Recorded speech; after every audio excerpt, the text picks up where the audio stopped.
Hello again, everybody. Brody here, Carly. We've got our secret cameraman behind the scenes, Daniel, and today we are sitting with Rodger of Rodger That HVAC. How you doing, Rodger? I'm good, thanks. How you doing? I'm really good. Thanks for asking. It is nearing the end of the week after all, and I've got plans. I'm sure everybody does.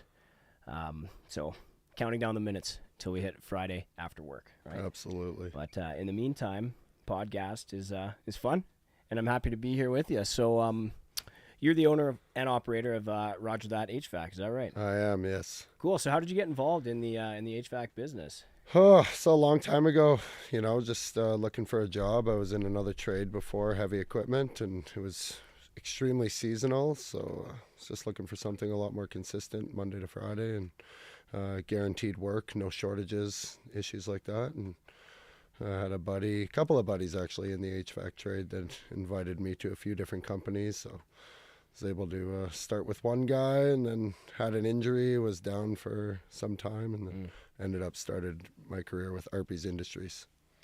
Arby's, right on. Yeah, I see a lot of their trucks around. Yeah, they're a Arby's, huge cool. company. So. Yeah, they sure are. Are they widespread? Are they all throughout Canada? No, just Calgary. They were in Edmonton, I believe, for some time, but it didn't work out, I don't think so. Right. Well, I guess go with what you know, right? And if you've got an established community here within the city, then I guess don't need to expand if it's not necessary, I suppose. Right? I would agree with that for sure. Right. So you like what you're doing compared to the heavy equipment Yeah.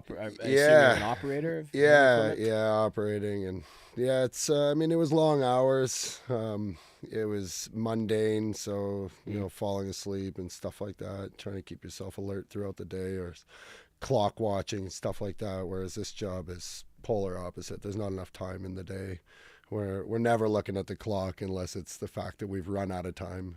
Right. Not trying to see what time the day's going to end, but oh crap, it's already over. I know what you mean. Uh-huh. Yeah, no, I've had, I guess, moments like that up on the roof, I guess, when I've got, say, a huge side to shingle, and it can become repetitive, right, at times. And I mean, not that I was bored, but kind of waiting for the end of the day, I guess, when you luckily enough, you can listen to some music or podcast or what have you, and that really helped things out. Amen. Yeah. What kind of machinery were you operating? So scrapers, those belly scrapers, right, are pretty common here in Alberta with for the sure. softer ground. They don't use as many rock trucks, so just lots and lots and lots of dirt moving from one side to the other. Yeah, sounds repetitive, I guess. Did some twinning of Highway 63 between Edmonton and Fort Mac there. I see. So okay. Spent a lot of trips going up and down the highway with a load. It was about an hour round trip, so it was quite the journey to just do one load. Yeah, it sounds like it. I guess some people out there would probably, dream about having that kind of job, just driving, You think so? I guess so. I mean, You until think you so? do it for so long, things start to get a little boring, like you said. Yeah, one load probably every hour or two, depending on how far you were going that evening. But so it's about an hour and a half round trip. It's pretty significant time. I see. So then where did the interest in HVAC and air conditioning all come from? Oh, like I said, I had to find an industry that wasn't going to have any slowdowns. Right. Okay. I was considering mechanics and HVAC because they're always in demand. People are always going to need heat, even if it's, the cooling season in summertime. After last summer, everybody's aware, I'm sure, that cooling can be a necessity as well. Yeah. If you've got kids in the house or sick people or elderly, and you don't have air conditioning and it's 35 degrees outside, it's pretty big issue. Yeah. So. Yeah, for sure. All right. No, it makes sense. I mean, climate control is a luxury, no doubt. And if you're missing even one aspect of it, you're in a world of hurt, for sure. Yeah. Yeah, and I think as you said last summer, I think, we hit... Well, I know one of our roofing crews that actually calculated the temperature on the rooftops, at least, and they had a thermostat, a small one, and it was maxed right out. I think it was at like 45 degrees at least, but on the roof, like the heat radiating from all the shingles as well. Yeah, they were like well over 45 degrees. Yeah, I was going to ask, so you guys probably just had to shut down. I'm not sure how long they had went in those conditions, but no, I mean, heat stroke is there's potential for that. Yeah. And, the kind of dangers that come along with not being as focused as you should be, and kind of just a little bit wobbly because of the heat. You definitely can't really work in those kind of conditions. Unfortunately, we all know that feeling. Yeah, of course. And in that case, with that heat as well, you can actually mark up the working materials pretty easily as well. Asphalt-based shingles, so your boots or your shoes even can just kind of smear the shingles pretty drastically. Yeah. So, yeah. Early spring or just towards the end of the summer when we got maybe like around plus 17 or so consistently, those are prime times for those kind of trades, no doubt about it. So you install and maintain a wide variety of equipment, is that right? Absolutely, yeah. So from commercial to residential, as small as a humidifier, a thermostat, and as large as 10-ton rooftop cooling units and heating units. Really? Yeah, I don't really know much about, well, let's say my own air conditioner, but when it came to something like a commercial size like that, does it operate or function in a similar way, or is there It's similar, but it's far more technical, I would say. Right. I'm more residential based, coming from RPs. They do have a commercial side, but I was on the residential side, and the base there is the commercial side of things. They have, far more electrical demand inside the units. The wiring the units to the electrical panels is far different. It has to be completely sized. Or residential, we can basically make anything work off of what's existing in the home. Right. So we don't have to do as much site preparation and site visits to see what's going to be installed there and whatnot. So. Okay, cool. Yeah. I guess heating is maybe less of a factor when it comes to commercial. That's just my assumption based on like a large superstore, I guess. Most people would think that, but they're actually cooling year round, because there's so much heat load in the store from the appliances, photocopiers, occupancy of the people. Right. They all have a heat load that adds to the building. So, office buildings and downtown high rises and stuff like that can cool year round. In the warmer days in the winter, they're probably running their cooling side of things for sure. Yeah. So. Right on. So are the kind of materials that you would need, or I guess equipment to say maintain these larger units, is that equipment accessible to the general public? Like if you were to walk into some like HVAC supply shop, or is it like super technical equipment that most people can't get their hands on? Yeah, most people can't get it.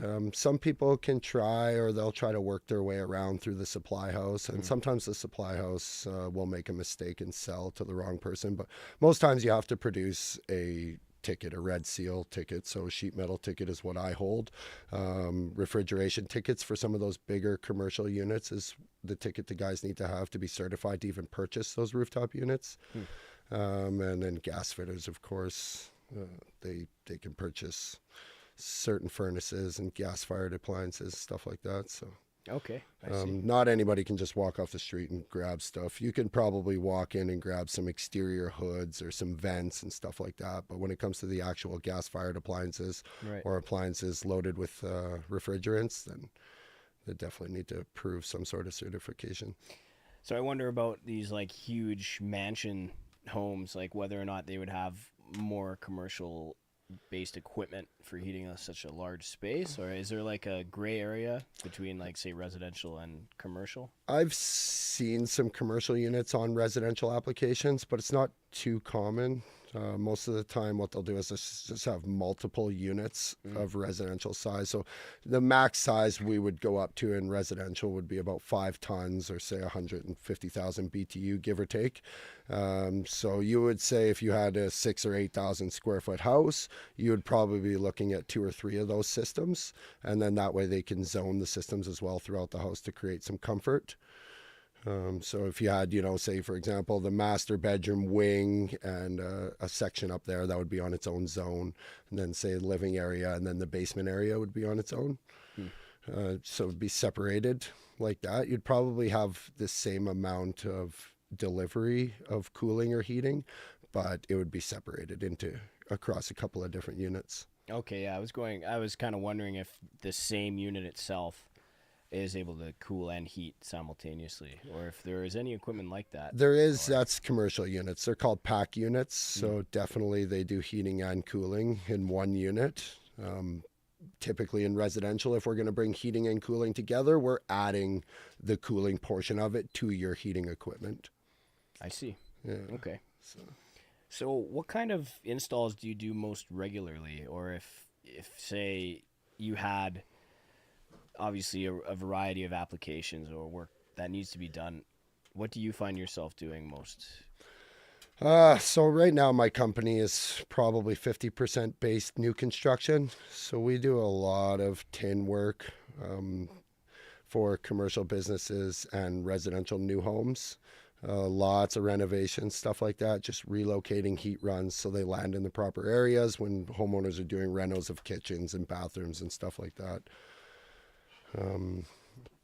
Yeah, so... Are you doing like furnace installs as well? That's exactly it. So with Okay. all the tin, obviously we place a furnace there as well. And if the house is pre-sold, a lot of times they'll put the air conditioning in at the same time.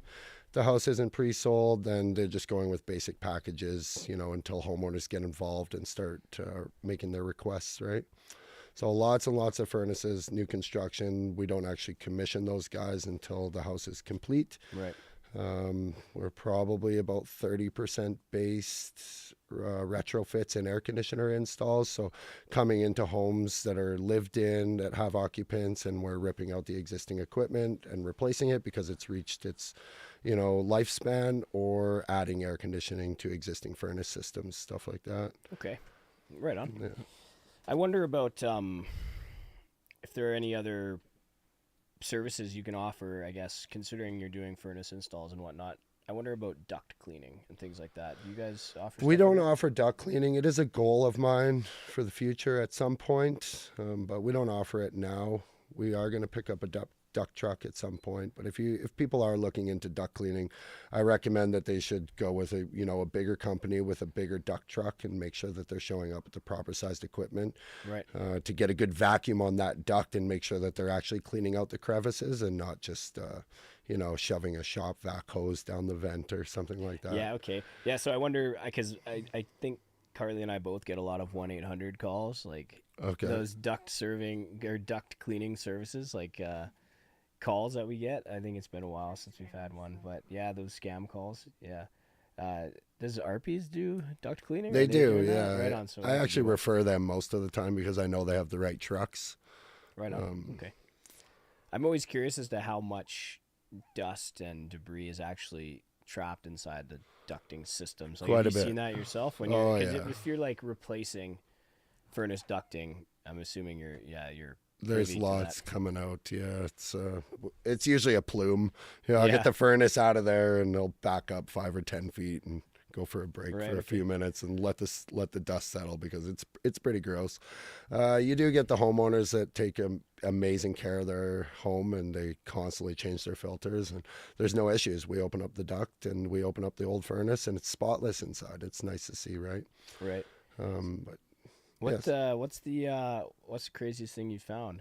Because I mean, even if I were to pull, the vent from the floor, I can find. I once found an old key. Yeah. And I mean, Legos, things like that. I'm curious as if you found anything wild. I mean, nothing too crazy. It's some old coins and stuff like that. I did find 3 birds one time in a high efficient exhaust vent motor. And I'd actually called my boss that day to tell him that I was at a service call and I'd located 3 birds inside the vent. And he decided to tell me that he was at another call too and they had found a puppy.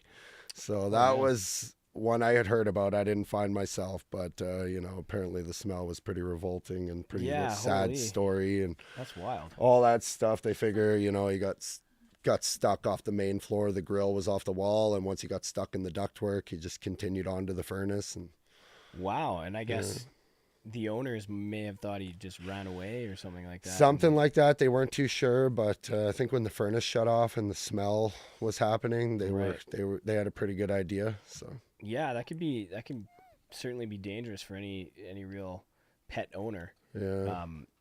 Small pets primarily, I guess, like say ferrets or cats, puppies now in this case. Yeah, little tiny doggos. Yeah, it'd be really important, I guess, quarantine off the furnace area itself, and be sure that you have proper grills installed and throughout the house. Yeah, I think they had a litter of puppies there, so there might have been one that got away from them, but yeah, wow, that would be that would hit in a different way to find that's a puppy, the craziest story though, for sure. For me, I find pigeons, well, during attic inspections, squirrels, but yeah, to find anything more relatable would be, that'd hit home pretty hard, I think, for sure, because you know, birds and pigeons or squirrels and things. What's that? Cry. You'd cry if you found a pigeon? Do you remember what happened to mass pigeons? Yeah, no, we've got a bit of a story. We had found, well, we sometimes have to evacuate birds' nests, and we found one full of eggs once. We actually decided to incubate some of the eggs at home. Yeah.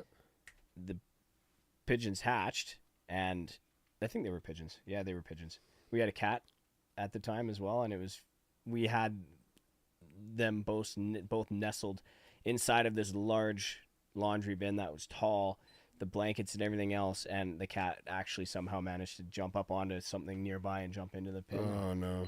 And unfortunately took care of one of them. The other made it. We ended up giving that pigeon to, I think it was the animal hospital or the VCA animal clinic or something like that, in order to help, you know, reintroduce that bird. But that was yeah, I mean, introducing animals into the home in any way is dangerous for that reason. Yeah. We have some less. Oh, I don't even think my mic's working. I'm talking all the time. Is it working? We have some less depressing questions from a guest. Depressing questions. Well, we apologize. We could switch it from animals. So two-parter. How would you keep pests out of a furnace? So unfortunately, there's not much you can do on the high efficient furnaces. They are designed to not have any mesh. The mesh will cause condensation and freeze up in the wintertime, which in lieu you're going to see us anyways. So as much as people want to block them off or screen them off, there's not too much you can do. If the animal climbs in there, it's probably going to shut your furnace off. You're going to call us right away. We're going to find out that the venting's plugged. We're going to inspect the venting. We're going to find the blockage, and we're going to remove it.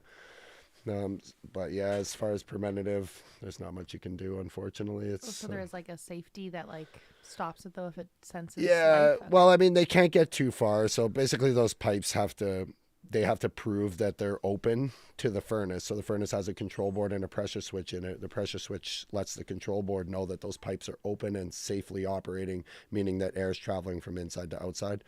So once a bird's in there, it tells that pressure switch opens, tells the control board shuts out the furnace. Oh, dang. So when I show up to the house, there's actually an error code telling me it's a pressure switch. So right away I know to go after the venting. Interesting. I didn't know that. I guess, is that more modern? It is, definitely. And I mean, you know, modern. So I've been in the trade now for 10 years, and I would say that's all my experience is the modern furnaces. When I get calls for conventional furnaces, there's not too much I can do, unfortunately. There are universal parts that are available for them, but no original manufacturer parts available for some of these old furnaces. So at that point, you're ready for a quote, right? You're looking at a new furnace, so. Great. Okay. Well, second question was about furnace as well. What filters? I'm assuming it's just like a furnace filter, but is there specific ones? Does it matter which ones you use? So filtration's a topic I wanted to cover today, so we might as well do it right now. Yeah. You know, it's the hugest, most important thing that you can do with your furnace or air conditioner, especially on the new high efficient appliances. They have to have proper filtration. It's the only thing you really have to worry about. If you're going to spend money on a new car and you're going to take it to the dealer to have the oil changed every month, but then you spend $10,000 on a new air conditioner and you don't change the filter, you're just in a world of pain, right? Just throwing away your own money. Basically outside, the outdoor units that sit outside, they just need a soft rinse hose, no pressure, clean off all the debris from the wintertime. In the spring, you can do that about once a year. And for your filtration at the actual furnace location downstairs in the basement or up in the attic, wherever it may be, just make sure you change that guy out once a month. If you're running a thicker media filter, I know that Home Depot will tell you, 6 months or 1 year on this filter, but I always say if that's the type of filter you have in your furnace, go downstairs and just have a look at it. Pull it out, inspect it, hold it up to the light and give a light test on it. If you have lots of light shining through, then there's lots of air going through. If there's no light going through that filter, then there's no air going through it either. a lot of times I'll look at the filter on N2 and you'll be able to see if it's bowing towards the furnace, which means it's just getting sucked into the fan. It's far too clogged at that point, right? So it's just, it's hard on the equipment, and you lose your efficiency. You know, if your furnace is 96% efficiency, but you're losing all your airflow to your filter, then you're probably only delivering 80% or something. So you're just wasting your money. Interesting. I didn't realize it was important to change them that frequently. Yeah, and it's a good way to stay on top of maintenance. Should change ours after this. I was gonna say we'll have a look at right it. behind you. Yeah, there's a pile of filters in there, brand new. So, is there certain filters that you would recommend? Like, I know there are a variety of types. There is. Some being the same size, but as for different applications for different filters, could you tell us a bit about that? Yeah. So I mean, filtration. Like when I was talking about the thicker filters, those are MERV filters. So they typically have a MERV rating anywhere from say 11 to 15 or something like that. I personally in my house run the cheapest fiberglass filters. They're $1 or $2 a piece, and I change them out once a month. I don't even question if it's dirty or not. When I'm down there, I have a box of 12 sitting right beside the furnace. I pull the old one out of the furnace and put the new one in. At $2 a piece, it just has to be done, right? So I see. Okay. I like the cheapest ones. I think maximum airflow keeps all the equipment at proper running temperature. Okay, yeah. So you don't want things overheating. You don't want to starve the equipment of airflow. And again, you're losing efficiency when you're doing that. So in which scenarios would you need to rely on a more heavy duty filter, one that was just say above entry level? I'd say houses, kids and dogs and all sorts of stuff like that. If you're in a new construction area, your intakes on your home are pulling in all the dust that's being lifted by all the trucks going by. So definitely the newer neighborhoods that are being developed, it's major for them to get out and clean their outdoor units and stay on top of their filtration. The filtration at the furnace, and now there's, you know, what are called heat recovery ventilators. They're required in every new home. They have a big filter inside of them as well, and that guy should be cleaned about once a year. So if you have a big odd looking square box in your mechanical room that's not your furnace, and you do live in a newer home, then that's probably a heat recovery ventilator. And you can just open that guy up. There's a door, flips down towards you, and there's a big triangle filter inside. And I'm pretty sure if you just pull it out, the instructions should be right on it as to how to clean it. And I'm pretty sure the dishwasher safe. You can just take it upstairs and wash it with supper's dinner. Yeah, right on. That's super handy. No doubt. I mean, every manufacturer should, I guess, strive to have that. I mean, kind of equipment that can be user friendly. Like in this case, you could wash it in your dishwasher. It's reusable and things like that. Because I know a lot of applications can be just one-time use or disposable. Yeah. So it would certainly save the buyer some money in the long run. Finding equipment like that. So speaking of certain equipment, you were talking about a specific brand that you seem to install pretty regularly. Do you want to tell the viewers about that brand? Armstrong. So our Armstrong furnaces and air conditioners are, in my mind, the best bang for the buck for heating and cooling equipment in the residential market. I've been carrying their equipment for a long time just because I know that it's made in the same factory as Lennox products down in Texas, USA. So it's a USA made and assembled product. Was recently informed that we would be offering a 10-year labor warranty on all Armstrong products. So all these products typically come with a 10-year parts warranty, 12-year compressor warranty, and a lifetime heat exchanger warranty on the furnaces. But typically, it's up to the company, myself, to offer a 2-year labor warranty. But now the Armstrong manufacturing has gone ahead and backed me up with a 10-year labor warranty. So going forward from now, we'll be offering that to all of our customers on all the Armstrong products. That's great, actually. Yeah, that's really nice that they were able to recognize your expertise and just the longevity, I guess, in which you've been using their products. So for them to, I wouldn't say for them to award you this opportunity, but for them to back you the way they have, I agree. Is a step up for sure. And I'm sure they don't do that with just every company. No, like I said, we're super happy about it, and we've been installing their stuff for a long time, so I think it's due for sure. Where's Armstrong based? Is there Armstrong in BC? I'm wondering if If it is like, well, where the company Oh, is I from, see. Yeah, no, they're down in Texas, so they're okay. actually made by Lennox. So there's several Okay, yeah. companies that make furnaces and air conditioners. I'm sure anybody who's had a quote in the last 10 years has had 15 options put on their doorstep. But Lennox I'm familiar with. I've sure haven't seen that. So Lennox makes, well, I shouldn't say they make them, but in Lennox factory, they have several sister companies that are basically making the same product with a different name tag on it. So, I mean, these supply houses carry them from Duquesne to Air Ease to Armstrong to the Concord. I have to say Armstrong's one of the ones that I recognize as being around the longest. I was buying Armstrong furnaces, in 2013, 2014. One of our first jobs we ever took on the side, me and a good friend of mine, and it was in Deer Ridge. It was a 2-furnace, 2-air conditioner replacement, all Armstrong equipment that went in there, and still haven't heard back from that guy yet. So, I guess that's a good thing then. yeah, it's a good thing. Yeah, no doubt. Yeah, we don't want to hear from the customers inside the warranty period. So, yeah, of course, nor do we. I mean, or some jobs that we get have quite extensive repairs or upgrades, and when you hear nothing, you did your job right. Exactly. Right? Yeah, that's great. Yes. Much as I love people. Yeah, you love people until it's a client calling you back with issues. But it's something that goes along with running a business. Yes, I guess. the things you don't know. Yeah, I guess so. Just wondering about. You mentioned 2 furnaces, 2 air conditioners. That must have been a pretty large house, and I've noticed that a few times. I'm doing in-home inspections at times, and I guess is the square footage of the home the real reason why you need double firepower in that case? Yeah, a few factors: square footage, insulation of the home, the types of windows, the leakage of the home, the year it was built, how tight the construction is of the home. Square footage. Said that. I see. So are these furnaces, are they like in conjunction with one another? Like they both run into the same? No, so system? that's kind of talking about the zoning. If you see a 2-furnace system, typically you're going to have a small furnace serving the upstairs of, say, a 2,000 square foot home or a 2,500 square foot home. Small furnace would serve the upstairs bedrooms and master. And then the second furnace would be a little bit larger, would serve the main floor and the basement, right? Okay. So a lot of times when guys want to get air conditioners and they have 2 furnaces, they will look at just cooling the second floor of the house because really it's where you sleep and it's where it really matters. I see. Okay.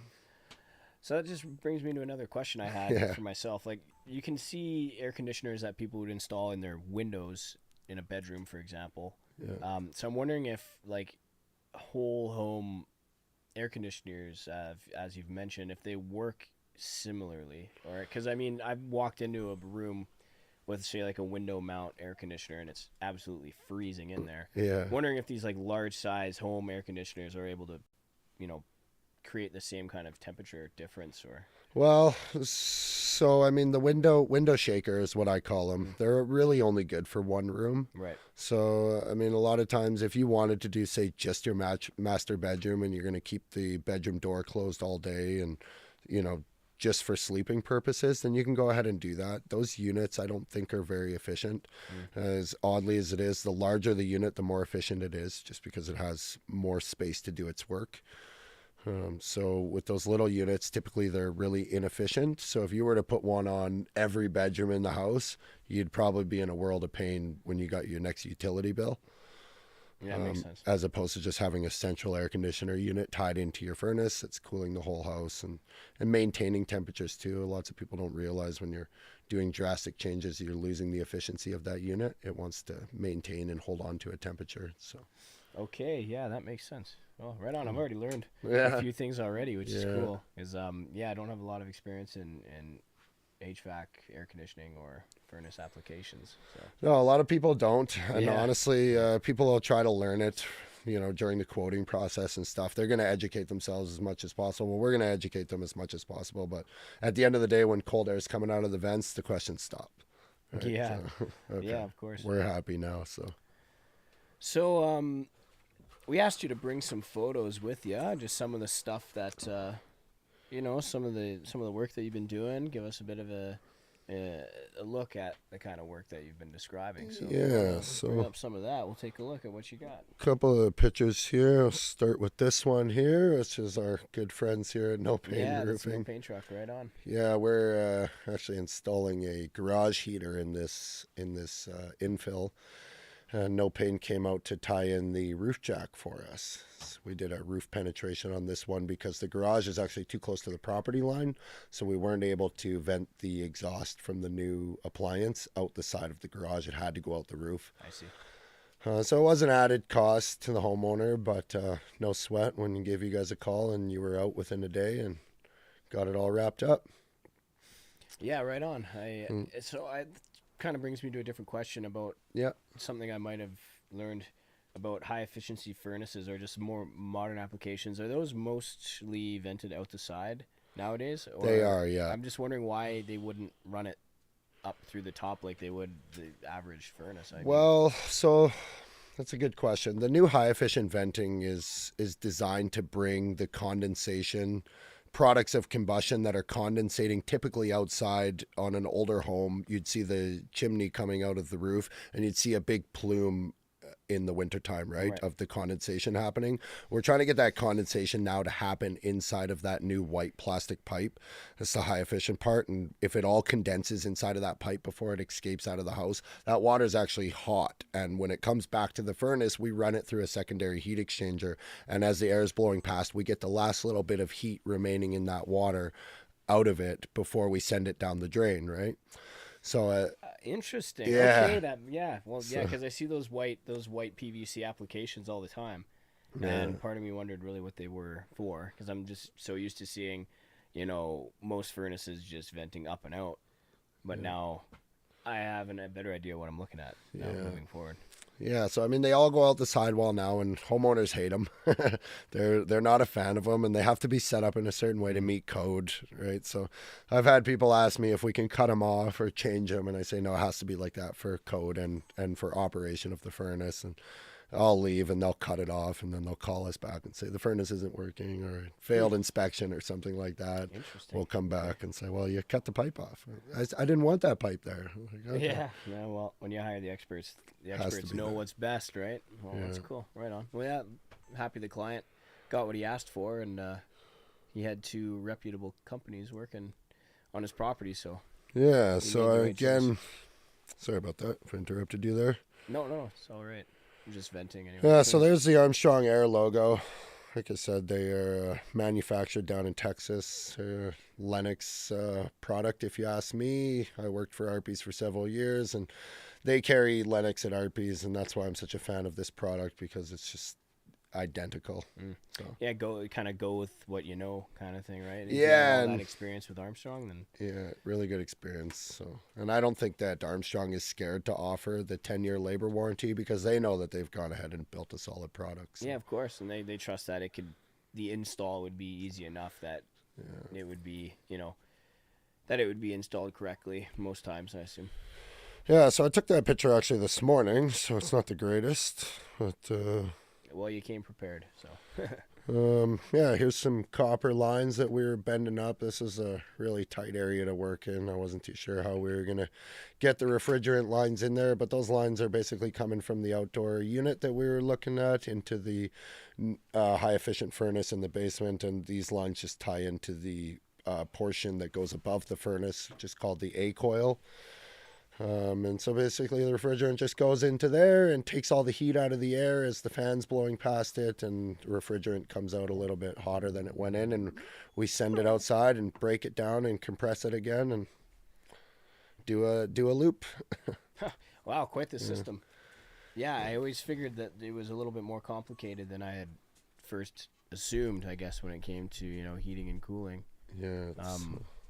So just for, sake of asking, what's this black application that the copper pipes are running? So that's one of our last lines of defense. So that is where the refrigerant is coming to this coil. This gray box we're looking at here is the coil, and the refrigerant's coming in through that little line, and it's actually coming out through the big line. So it comes in through that little line, it goes through that little black cylinder, and that's just a last line of defense to clean the refrigerant before it goes into the coil, just taking out any last bits of moisture that might be in there, contaminants, stuff that we don't want to go any further than that part in the system. All right, well, that's good that they have safeguards like that installed. Is that usually prefabricated, or is that usually already attached to the piping? No, I put all that together this morning, so just kind of dry fitting everything there. That's right before I'm about to braze everything into place.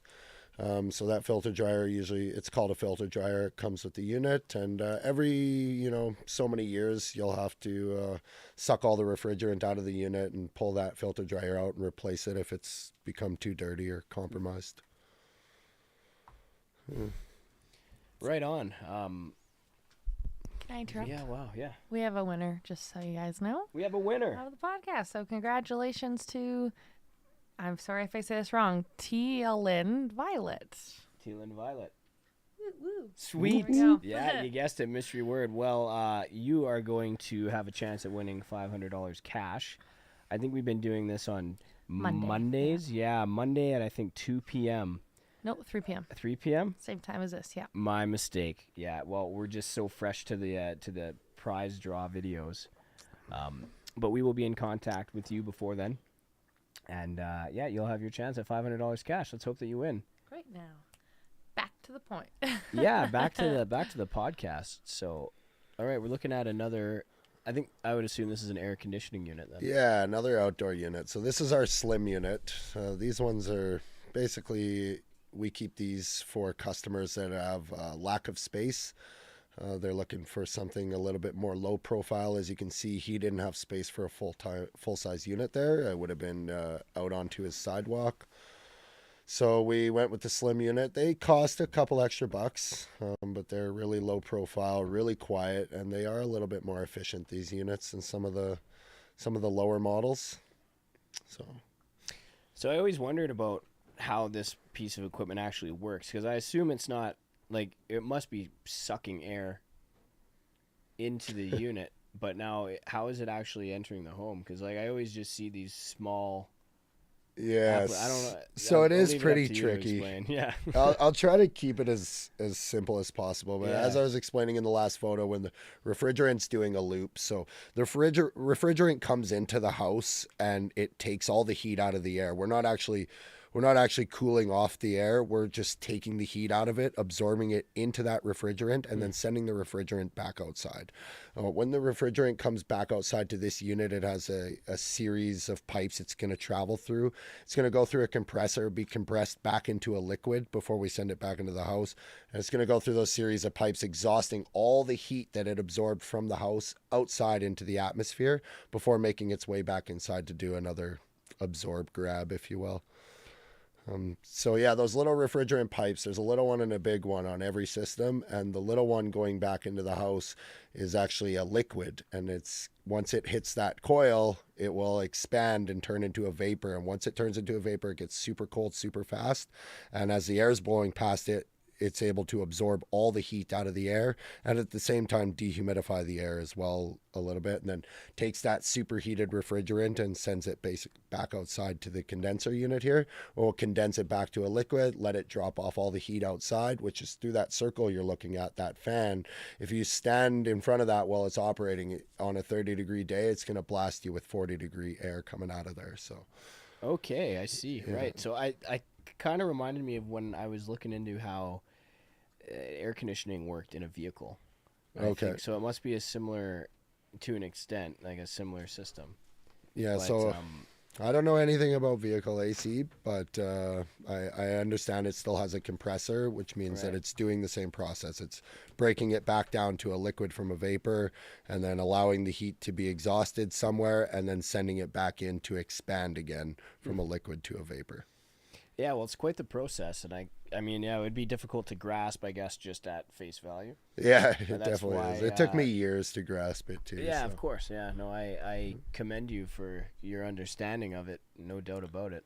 And lots of books. Yeah, of course. No, lots of books. It's like it's hard science, essentially. Yeah. And learning how to properly maintain and service this equipment and install it for that matter, it certainly takes a certain level of expertise. So yeah, that's the more standard unit that I'm used to seeing. It is, yeah. So he had the right space, so we were able to put a low efficient unit in there, 13 SEER, which is still far more efficient than units were 10 years ago.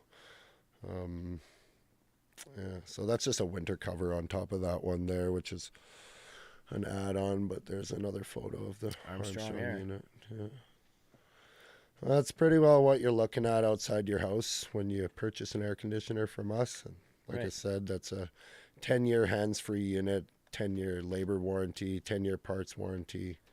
So, how easy is it to install a piece of equipment like that if there isn't one already installed? Is that something you can do? Yeah, absolutely. It depends on the home for sure, how easy it is. You know, for the most basic installs, we can be as little as 4 hours. And then, you know, if they're super nasty and there's lines going through bulkheads and the electrical panels on the other side of the house, then, you know, we'll end up into 8-hour, 10-hour install. So I see. Okay. Just depends on the home and how the setup goes. Yeah, and this plays into the furnace then itself? Or? Yeah, it does. Yeah, that actually goes into the house. That one was pretty tricky. We had to cut some holes. So he had a bulkhead in his basement concealing all of his ductwork. So we cut a hole at the exterior wall in the bottom of the bulkhead so that we could see our hole from the outside that we cored. And then we cut a hole a little bit closer to the mechanical room, and that was about a 15-foot stretch. And the lines carried through that bulkhead along your ductwork, something like that. Yeah, so there was concrete there as well. So we had to go through concrete coring, stuff like that. Had a concrete company come out and drill us a nice little circle hole there. And I figured that, I guess I maybe underestimated how difficult it would be to core through the foundation like that. Yeah. And you decided to hire a concrete drilling company to come out there and help out. On this particular install, actually, I had purchased a coring drill, $2,500 drill, and I blew the bit, just disintegrated it trying to core this hole. So Really? I think I might have had the wrong bit. I haven't been back to the guy I bought it from yet, just to chat with him and see if he had any recommendations. But it was not even an hour into it, and I was on the phone with the coring company saying, hey, can you come out and drill me a hole here? Typically, if it's wood, we do it ourselves. But if it's concrete, I'll have a coring company come out. Right, because that's close to 8 inches thick or so, I assume. It is, yeah. And yeah, that'd be a lot of work for that drill bit. That's an older house too, so believe it or not, the concrete in those older houses is quite a bit better, if you ask me. Yeah, I guess better at insulating the interior. Yeah, just the quality in stuff over the years. Like, you know, if you drill into brand new houses these days, it seems like my hammer drill goes right through it like butter. But these old houses, it's just great concrete. Like, yeah, they just thought they were upgrading the super mixtures. dense or something. Yeah, I'm not too sure, but it's a lot harder to get through that older stuff. So it's just settled or it's dried better. I'm not sure, but. Well, you heard it, folks. If you're going to buy a home, buy an old home. The foundation is much stronger. Yeah, yeah. Yeah, cool. Armstrong Air, tried and true. Yeah, for sure. We have a couple more pictures here. Some copper lines again, another side discharge unit. Picture of some of the guys there, and went and spent some of our recycling money on some new tools, so everybody got to pick a few things that they needed or didn't have in their bag, and yeah, cool. Right on. You're using Milwaukee primarily? Yeah, I'm addicted. I don't know if I actually need all the stuff I have now or just want it, but yeah, I guess in no pain, I think DeWalt has been the primary for myself, anyways. And I mean, once you get used to using this equipment, when you need a new piece, it's always color's got to be the same. When it comes to the quality of the tool, they've proved themselves with DeWalt, but as with Milwaukee as well. And I mean, you can't really compare the two too easily. But it's seldom you'll find any tradesman with a mix match of tools, right? They usually find something and stick with it. Yeah, I mean, once you have 5 batteries and 3 chargers and you need a new drill, you're not going to switch everything for the drill. Yeah, exactly. I like DeWalt's lights on their drill. I like how they have LED lights all the way around. So right. I do notice with my Milwaukee, sometimes I'll get into a tight corner and my light's not doing anything for me. It's just in the wrong spot. So Gonna have to sell all those Milwaukees. yeah, Man. never. Gonna have to go to go to DeWalt. Yeah.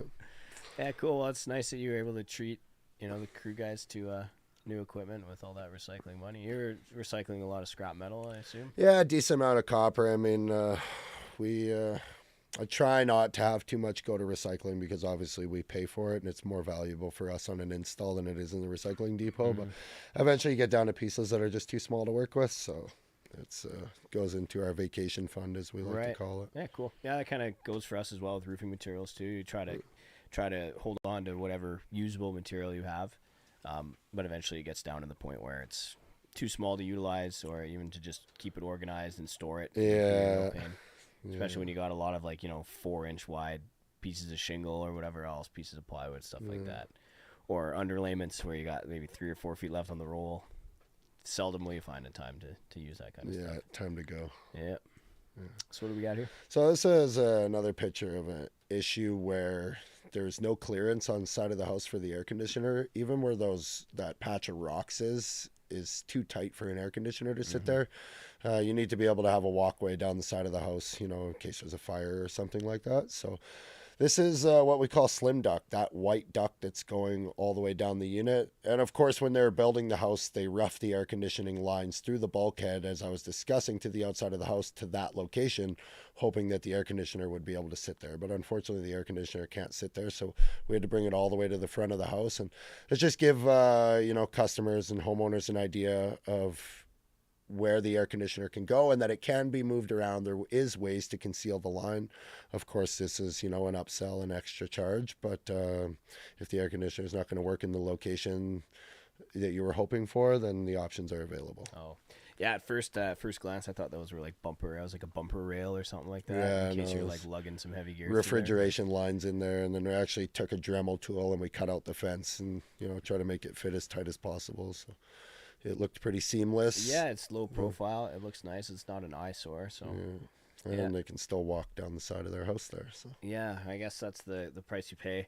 I notice a lot of more modern properties and just how close they are to surrounding homes. They try to get as much square footage as they can with the home itself and the lot that they have. And that's creating problems now for air intake and air conditioning applications. But now when it comes to roof ventilation too, because of the proximity to the neighboring homes, they're unable to actually pull in air into the attic space as much as they would like because of the proximity to the neighboring homes.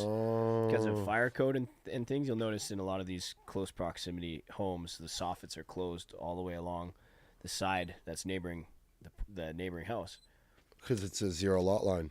Well, essentially, and if the neighbor's house were to catch on fire, the soffits, if they were perforated, would suck smoke and sparks up into the attic. So they actually closed the soffits all the way across. So you just lose all that ventilation. Exactly, and a lot of people don't know why. And I come to do an inspection, and I realize that they have no air intake on either side of the home. And now they're relying on just the front and the back to pull air into close to 2,000 square feet. Which is not enough. Yeah, that's right. And you'll notice the same thing in townhomes or connected homes as well, that they have perforated soffits, but then where the actual firewalls are between the units, they'd have like 5, 6, 7 feet of closed off soffits as well for the same reation. So can you guys do anything about that? Or yeah, there are air intake vents that we can install on the roof itself towards the E-vents to pull air in that don't infract on or don't go against fire code and things like that. So there are ways to rectify those problems, but in this case, we're seeing just a lack of space for air conditioning units and having to reroute all the lines.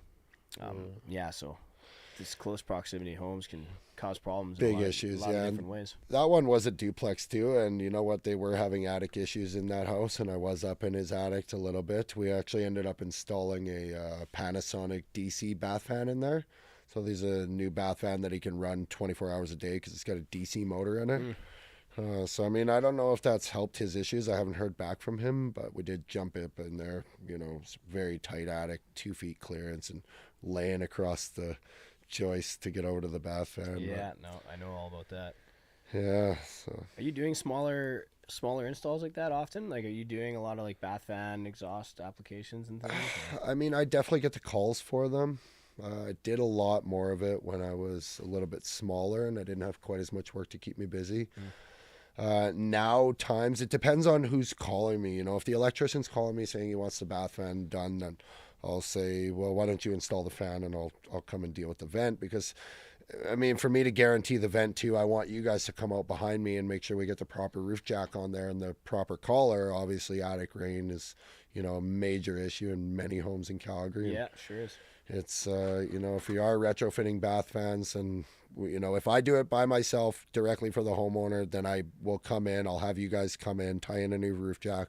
I'll get up in the attic. I'll install the new bath fan, cut the drywall back, clean back all the insulation, put a new poly hat right down onto the drywall, silicone the poly hat onto the drywall, cut through the poly hat to the bath fan, run the flex through the poly hat to the bath fan, flex tape to the bath fan, Right. then flex tape to the poly hat, so second line of defense, and then obviously making sure the roof jack has a collar, just to make sure that we have no leakage there as well, because I'm sure you've seen the square of Coroplast that guys will put up there and then just shove the flex up into it. And Yeah, I referred to it as just like the plastic flange that they would use to essentially keep the pipe in place.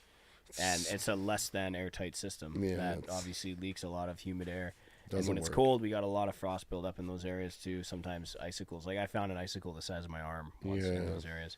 But no, it's nice to know that you go through the lengths to be sure that the bath fan unit itself is sealed properly. I'm going to take a step back and just ask about the electrical install, because I was wondering whether or not you required like an electrical permit of some sort in order to install the bath fan itself, considering it is an electrical unit. No, so we're not changing any breakers. I'm not an electrician, I'm not certain, but to my knowledge, the reason you would need an electrical permit or inspection is because you've adjusted stuff inside the electrical panel in the home.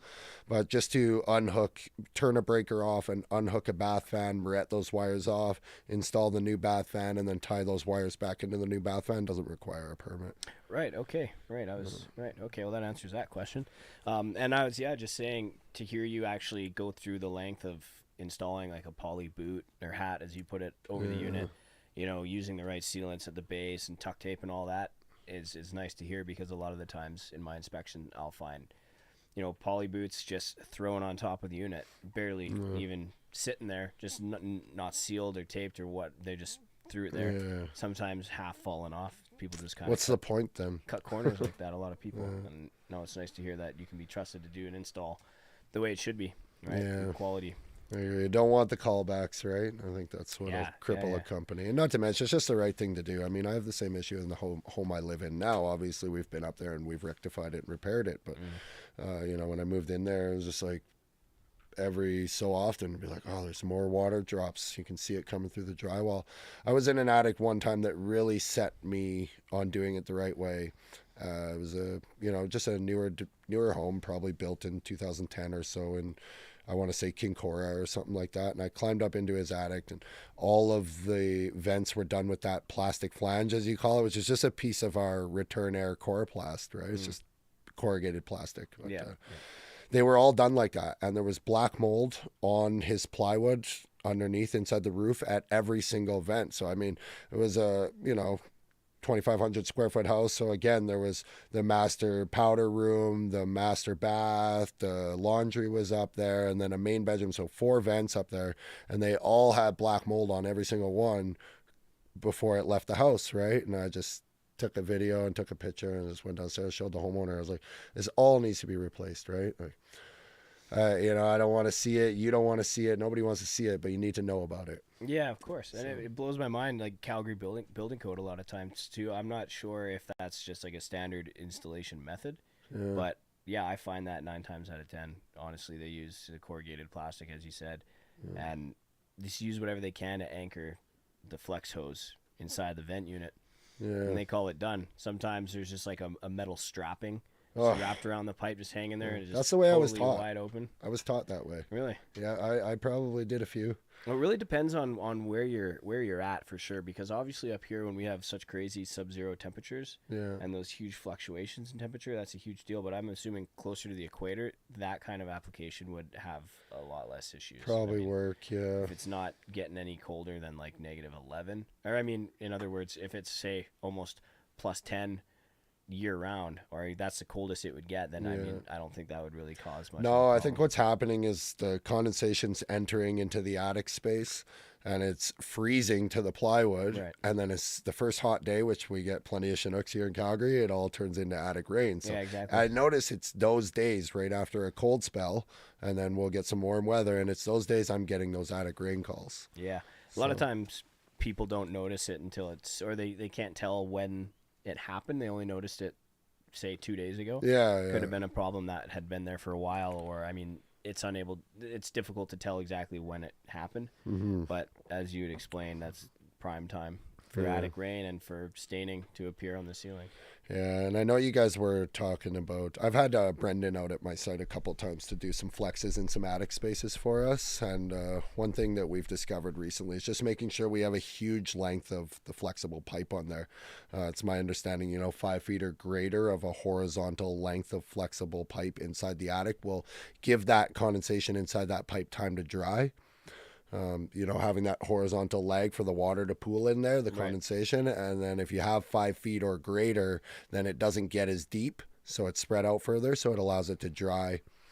Another thing to look at for homeowners for sure is, these new bath fans with the DC motors, because they can run them 24 hours a day. So, I mean, you're going to get rid of condensation that way for sure. And just making sure that roof jack is tied in properly, because with that plastic flange, like I said, the collar for those roof jacks is an extra $6. So any mechanical companies that are out there, and like I was working for a mechanical company when I discovered that addict that was like that. And I went right to my boss and I said, listen, we have to start buying the collars with the roof jacks and dropping them off and making sure that collar gets installed. Because other than that, we have no way to connect to it after, right? Yeah, exactly. I call it an adapter, but yeah, they make like Primex and Duraflow both create those gooseneck applications that have adapters or collars that you can install to the base. It obviously gives you an anchoring point for the flex hose. It allows you to create an airtight seal. And a lot of people go for that when I point out just how much of an issue this is and just how much that's contributing to the overall condensation issue in the attic. Yeah, you see a lot of pictures and they probably don't make sense to people. Just seeing the ripped up flex dangling from the attic probably doesn't look like much, but if you were to see one done properly and then see the damaged one side by side, you would have a much better understanding. Yeah, that's an approach that I take as well during my inspections. Because I do have some photos saved in a certain folder showing, hey, this is what we want to see, versus here's your HVAC covered in mold and disconnected completely. Yeah. So it's fairly easy to convince them that an upgrade is necessary. Yeah, I agree. Right on. Hey, how's everybody doing in here? Huh? How you doing, Carly? Hungry. Yeah, hungry? Yeah, how you doing, Daniel? Good. Everybody's good. Right on. How are you holding up? Always starving. Always starving. Yeah. Right on. Cool. Well, hey, a lot of cool information I've digested already from this. Learning a little bit more about how these furnace applications, air conditioning applications work. It's a little bit outside of my. Well, it's a little. I'm kind of in deep water when it comes to understanding it. Yeah, I mean it's a lot. Like I said, I'll tell you today, and you'll probably have more questions next week. Yeah, no, I certainly will. I'm glad we had a couple people chime in, asking some things. Yeah, that's sweet. Helping to elaborate a little bit more on things. But I'm happy that we're having this conversation. That's something I'm really thankful for, is just having such a variety of tradesmen in here. Helps me to understand a little bit more. Yeah, for sure. As we go along. So enough about work. Let's get into what you're into a little bit. So outside of work, what are some of your hobbies, interests? Well, I can honestly say the last year I've really been focused on the company and just working myself to the grave. But I don't blame you. Other than that, I definitely enjoy snowboarding, sweet. Stuff like that. I've had a knee injury, so I haven't been out in the last year and a half. Just been trying to nurse the knee and focus on work. But I love getting out to nature. Anywhere in the mountains. A few weeks ago, went hot spring chasing and Found some natural hot springs as opposed to those big manufactured pools. Right. Yeah. Right. Where did you find some of those? So actually, if you go to Fairmont Hot Springs, Carly, write this down. Sorry, write this down. This is valuable information. Yeah, just in behind Fairmont Hot Springs, there's it could be natural. It may not be. A lot of people say that it's the runoff from the Fairmont natural pools, but there's actually a hot waterfall coming off the side of a cliff, and you can stand right under the hot water and have a hot shower and sit down in the pool. If you drive right into Fairmont Hot Springs parking lot there, you just basically got to park and kind of walk down into I think it's a little trailer park or something back in there, and just kind of walk down past the back of the pool and the trailer park. You'll see the pool on your right, the trailer park on your left, and just keep going down the hill and you'll find a hot waterfall. Hey, cool. Yeah, certainly something I'd like to see someday. Right on. Yeah, so live for stuff like that for sure. Yeah, cool. Yeah, I did a bunch of snowboarding back in the day too. Grew up playing hockey. Oh, okay. And came to the point where I kind of had to decide whether or not I was going to pursue hockey more seriously or what. And I didn't want to try out for juniors or anything. Yeah. So I bought a season's pass, and I don't regret it. No. Not for a minute. No, it's fun. Where do you spend most of your time boarding? Oh, like Sunshine, honestly, is where I've had one of my best experiences. I like the ski out. Yeah. Yeah, for sure. Seems to end the day just right. Yeah, right on. Yeah, I have some experience at Sunshine. Been to Lake Louise a bunch. I'm sure you have as well. I spent most of my time boarding back home though, in the Okanagan Apex Mountain Resort. Yeah, just outside of Penticton, BC. And if I remember correctly, that is one of the steepest mountains. Oh, really? On the west coast. Okay. But yeah, snowboarding is cool, man. I'll have to go cool check stuff. that out. I Apex. busted myself up a bunch of times snowboarding. A lot of my close friends boarding as well too, and for some reason, it's hard to stop yourself from just trying those bigger jumps. And, things like that. Yeah, I'm a little bit timid, but I'm accident prone. Yeah, I don't blame you. Cool. Well, hey, right on. It was cool having you here, Rodger. Yeah, it was awesome being here. Yeah, right on. As you said, I'll likely have a bunch more questions at some point, but I've got your number. You messaged me a couple photos, so yeah, for sure. If I have any questions, like I'm doing attic inspections constantly, and there are some applications that I might be curious about or whatnot, and if I have any questions, I might shoot you a text or two. Yeah, definitely. I mean, I kind of stopped doing them because I can get in there and inspect the HVAC portion of it, make sure the bath fans are hooked up properly and stuff, but when it comes to the roof ventilation, it's just not my ballpark. So right. Well, be calling you guys. Cool. We appreciate that. Right on. And of course, if you have any use for us, I mean, as you saw in that first photo, you were kind enough to call us out to help you out. Yeah, and I keep forgetting to ask. I need you guys tomorrow. Hey, well, that's not a bad thing. We'll discuss after the show. You'll likely speak with her if you were to call. Perfect. Carly being the office administrator extraordinaire, consultation expert slash sales slash mix. Yeah, slash text slash everything. Someone just complimented your voice, Brody. My voice.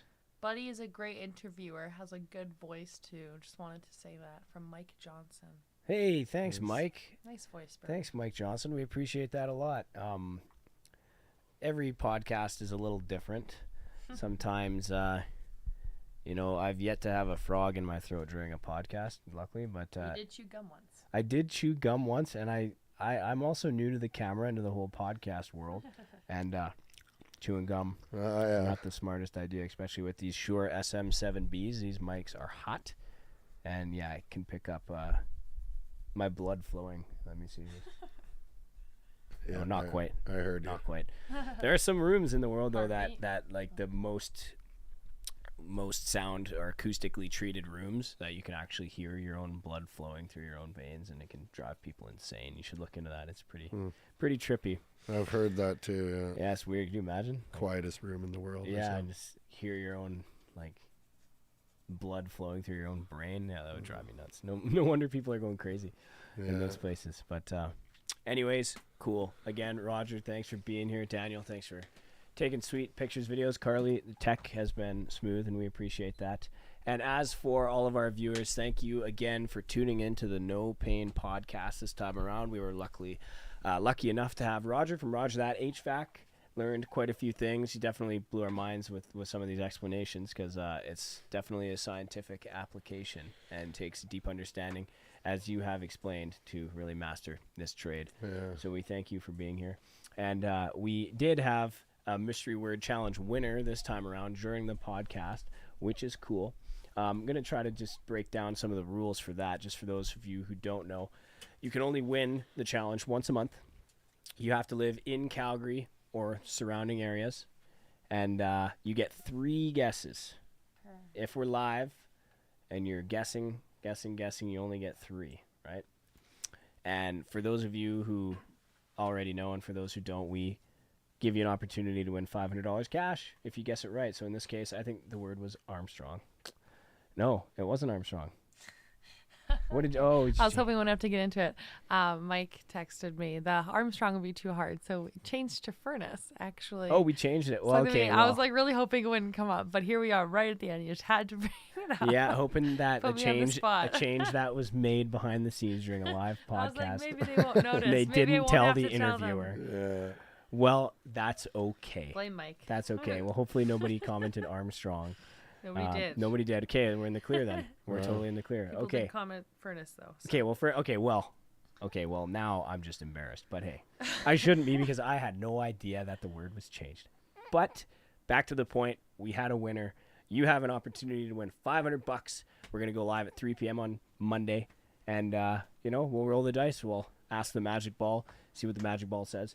And luckily, magic ball has been on our side or your side. Let's just hope the fates are in your favor. So anyways, thanks again for tuning in, everybody. It's been a blast, and be sure to tune in next Thursday at 3 p.m. I'm not going to tell you who our guest will be, but it will be soon. So everybody, take care. Bye-bye. Take care. Bye-bye. Take care. Bye-bye. Take care. I like it. Bye-bye.